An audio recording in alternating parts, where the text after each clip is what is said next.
So pollination by another abiotic pollinating agent, that is water, is called hydrophily. So pollination by water is considered as hydrophily. So what kind of adaptation a hydrophilous flower must have? So basically एक गोष्ट लक्षात घ्या की हायड्रोफिली ही generally कोणामध्ये होणार, तर जे मरीन वॉटर प्लांट्स आहेत, सबमर्ज प्लांट इन दॅट केस की जे प्लांट पाण्यामध्ये डुबलेले असतात, तर त्या मरीन प्लांटमध्ये generally pollen grain will transferred from anther to stigma by water or through water. पण काही प्लांट असे असतात की जे ॲक्वॅटिक आहेत पण त्यांचे फ्लॉवर हे सरफेस ऑफ वॉटरच्या वर आहेत, जसं की water hyacinth, rather lotus, water lily. तर यांच्यामध्ये पॉलिनेशन हे एंटॉमोफिलीनं होतं, म्हणजे pollen grain will be transferred from anther to stigma by insect. म्हणजे फक्त हायड्रोफिली हे कोणामध्ये दिसेल आपल्याला? हायड्रोफिली ही generally submerge plant, aquatic plant but they are submerge. So in that case there will occur a hydrophily. मग hydrophilous flower जे असतील तर हे फार म्हणजे एंटायर अँजिओस्पर्ममध्ये याला एक लिमिटेशन आहे की there are only 30 genus of monocot plant which will have hydrophily. मग हायड्रोफिलस फ्लॉवर हे अबायोटिक एजन्सी आहे. मग या फ्लॉवरला स्वतःमध्ये या अबायोटिक एजन्सीला आपले पोलन ग्रेन कोप करण्यासाठी what the flower needs to have change. So simply या ठिकाणी पण flower are as like anemophilous flower. So flowers are small and inconspicuous. ॲनिमोफिलीमध्ये जसं आपण पाहिलं की फ्लॉवर हे स्मॉल आहेत आणि इनकॉन्स्पिक्युअस आहेत.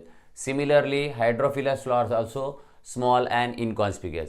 So here flower must be और flowers are colourless, odourless and nectarless. या ठिकाणी फ्लॉवरला कलर, ओडर किंवा नेक्टर हे प्रोड्यूस करण्याची कुठेही आवश्यकता नाही आहे. Then next to that the floral parts, म्हणजे फ्लॉवरला असणारे सर्वच फ्लोरल पार्ट्स हे अनवेटेबल आहेत. अनवेटेबल आहेत आणि का अनवेटेबल आहेत? Because there is a secretion. या फ्लॉवरमध्ये सर्वच फ्लोरल पार्ट हे एक स्टिकी और रादर वॅक्सी म्युसिलॅजिनस सबस्टन्सला सिक्रेट करतात आणि as like that waxy mucilaginous substance will have a coating on its entire surface. जसं की आपण लॅमिनेट करतो तर त्या प्रकारे याच्या सरफेसवरती एंटायरली या sticky sorry not it is not sticky, the waxy mucilaginous सबस्टन्सचं कोटिंग असणार. त्याच्यामुळे सर्वच्या सर्व फ्लोरल पार्ट्स हे अनवेटेबल असतात. Next there stigma. आता यांचा जो स्टिग्मा असणार आहे या फ्लॉवरमध्ये तो लॉंग असतो, स्टिकी असतो आणि तो पण अनवेटेबल असतो because of having a waxy substances. Stigma हा स्टिकी असायला पाहिजे. पोलन ग्रेन याच्यावरती रिसीव्ह झाले पाहिजे, ट्रॅप झाले पाहिजे किंवा स्टिक झाले पाहिजे, त्यासाठी स्टिग्मा हा स्टिकी आहे. There pollen grains are light in weight and unwettable. Pollen grain हे लाईट वेटचे असतात, अनवेटेबल असतात आणि यांच्या पोलन ग्रेनमध्ये there is a deposition of starch grain. So we observe here in the pollen grain of hydrophilous flower. So there is a deposition of starch grain so as, म्हणजे या pollen ग्रेनला पाण्यामध्ये एक तर float व्हायचं आहे किंवा पाण्यामध्ये स्विल व्हायचं आहे, पाण्यामध्ये सेडिमेंट व्हायचं नाही. त्यासाठी या पोलन ग्रेनला स्वतःची स्पेसिफिक ग्रॅव्हिटी ही वॉटरसारखी ॲडजस्ट करायची आहे. And to adjust their specific gravity as like water, so these pollen grain have a starch grain in that wall, their wall. यांच्या वॉलमध्ये स्टार्च ग्रेन डिपॉझिट झालेले असतात. त्यामुळे the pollen grain can adjust their specific gravity according or as like water. आणि pollen grain हे light weight आहेत, unwettable आहेत. So आपण हायड्रोफिली हे दोन कंडिशनमध्ये पाहतो की we observe there is a epi hydrophily. The word epi means above.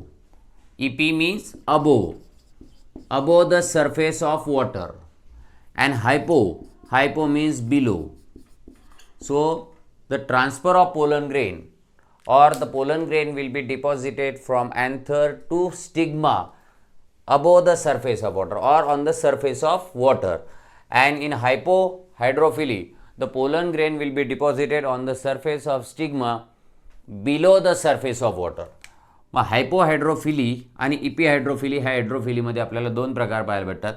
इपीहायड्रोफिली will happen in Vallisneria and hypohydrophily will be there in a Ceratophyllum आणि झोसेरा. सो सी आपण या ठिकाणी बघू की सपोज हे soil surface, this is a water surface. आणि आता या ठिकाणी काय होणार तर व्हॅलेसनेरिया हे मोनोइशियस प्लांट आहे.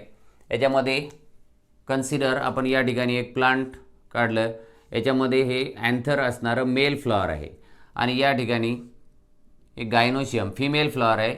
आणि या फिमेल फ्लॉवरमध्ये ही जी गायनोशियम आहे, the stock or the pedicel of that gynoecium stock he long आहे आणि हा झाला याचा फ्लॉवरचा स्टिग्मा. मग अशा केसमध्ये लॉंग अँड कॉईल पेडिसिल और long and coil pedicel of this flower. आता होतं काय तर at the time of maturation we are considering in Vallisneria. तर at the time of maturation this male flower will get detach from. जेव्हा male flower mature होईल तर त्याच्यामधले mail flower या प्लांटचे जेव्हा मेल फ्लॉवर मॅच्युअर होतील तर हे मेल फ्लॉवर प्लांटपासनं डिटॅच होतं. And this flower will be floated either male flower or their anther. This flower will be floating on the surface of water and here this flower releases their pollen grain. या ठिकाणी होतं अँथरचं डेसन्स. म्हणजे एकदम simple आहे. याच्यामध्ये काय तर ज्या वेळेला मेल प्लांटवरचे फ्लॉवर मॅच्युअर होणार त्यावेळेला मेल फ्लॉवर हे प्लांटपासनं डिटॅच होणार आणि हे सरफेस ऑफ वॉटरवर जाणार आणि सरफेसवरती गेल्यानंतर त्या ठिकाणी अँथरचा डेसन्स होणार आणि pollen grain will release on the water surface. आणि त्याच वेळेला मध्ये काय झालं तर आपलं फिमेल फ्लॉवर हे पण मॅच्युअर झालं आणि फिमेल फ्लॉवरची स्टॉक ऑर पेडिसिल ही लॉंग आणि कॉईल आहे. When female flower will get mature this long and coil pedicel will become uncoil. ही लॉंग आणि कॉईल पेडिसिल आता अनकॉईल होती आणि हा स्टिग्मा हे female flower along it stigma will reach to the surface of water because of uncoiling of that coil pedicel. मग हा surface of वॉटरवरती पोहोचला आणि स्टिग्मा बिंग अ स्टिकी. आता हे pollen grain water concurrent water फ्लोनं पुढे येणार आणि याला स्टिक होणार.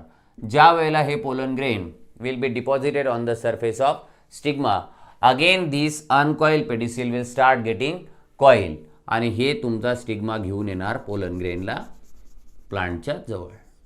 आलाय. सो पॉलिनेशन कुठं झालं तर transfer of pollen grain from anther to stigma हे झालं above the surface of water. So this we called it as a epihydrophily and we observe it in the Vallisneria. हे आपण कोणामध्ये ऑब्झर्व करतो we observe this in the Vallisneria. So in epihydrophily the transfer of pollen grain from anther to stigma will happen at the surface of water. Now we'll see what happens in hypohydrophily. In hypohydrophily, rather ceratophyllum or zooxera यांच्यामध्ये transfer of pollen grain from anther to stigma will be there below the surface of water. म्हणजे आता surface of वॉटरमध्ये नाही होणार तर वॉटरमध्ये transfer होणार. मग यासाठी या प्लांटमध्ये काय होतं तर या प्लांटमध्ये यांचे पोलन ग्रेन या ठिकाणी तयार झालेले अँथरपासून रिलीज झालेले पोलन ग्रेन हे एक तर सेडिमेंट व्हायला नको किंवा हे ऑन द सरफेस फ्लोट व्हायला नको. So their specific gravity is adjusted by having deposition of starch grain or this pollen grain will change their shape. आणि सेराटोफायलम आणि झोसेरामध्ये आपण हे ऑब्झर्व करतो की यांच्या पोलन ग्रेनमध्ये एक्झाईन इज अब्सेंट. एक्झाईन यांच्यामध्ये अब्सेंट राहते. एक गोष्ट लक्षात ठेवायची की सेराटोफायलम और Zostera pollen grains are devoid of exine. Exine is absent. मग यांच्यामध्ये पोलन ग्रेनला एक्झाईन ही अब्सेंट राहते. आता काय होणार तर आपण एक्झाम्पल म्हणून कन्सिडर करू की या ठिकाणी we have observed monoecious condition but actually यांच्यामध्ये डायोशियस कंडिशन असते. मग या ठिकाणी या प्लांटच्या मेल फ्लॉवरनं पोलन ग्रेन रिलीज केले. These pollen grains are not normally oval or spherical. These pollen grains are ribbon-like or needle-like. हे pollen grain असे long elongated needle-like किंवा ribbon-like असतात. आणि ribbon-like pollen grain म्हणजे यांचा शेप long needle-like किंवा ribbon-like झाला आणि त्यामुळे हे pollen grain या वॉटर सरफेसमध्ये असे सेडिमेंट न होता दे विल बी स्विलिंग लाईकवाईज. आणि हे असे स्विल होत असताना यांची स्पेसिफिक ग्रॅव्हिटी ॲडजस्ट केली गेली आहे. यांच्यामध्ये एक्झाईन अब्सेंट आहे. आता हा पोलन ग्रेन असा कॉन्करंटली वॉटरमध्ये फ्लो होत राहतो and this will touch to the surface of stigma and stigma is sticky. So as soon it will touch the surface of stigma it will again get त्याचा shape तो change करतो आणि pollination होतं. तर हे pollination in hypohydrophily कुठं झालं, तर हायपोहायड्रोफिलीमध्ये transfer of pollen grain from anther to stigma हे above the surface of water झालं का वॉटरमध्ये झालं. So below the surface of water, below the surface of water म्हणजे वॉटरमध्ये झालं. And so we called it as a hypohydrophily. So pollination by water is called hydrophily. Hydrophily is generally happens in 30 different genus of monocot plant in angiosperm. Hypohydrophily and epihydrophily, these are the two types of hydrophily.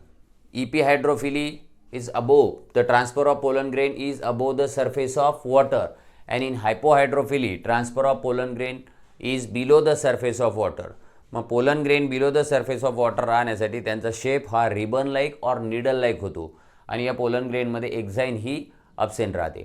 आणि इपिहायड्रोफिली जी आपण observe केली in Vallisneria, त्याच्यामध्ये male flower will get detach at the time of maturity and they will be on the surface of water. There occurs there dehiscence and pollen grain will be transferred from anther to stigma as the female flower has a long and coiled pedicel, so that long and coiled pedicel will get uncoiled and stigma will reach the surface of water. तर अशा प्रकारे होणार ही इपिहायड्रोफिली आणि hypohydrophily.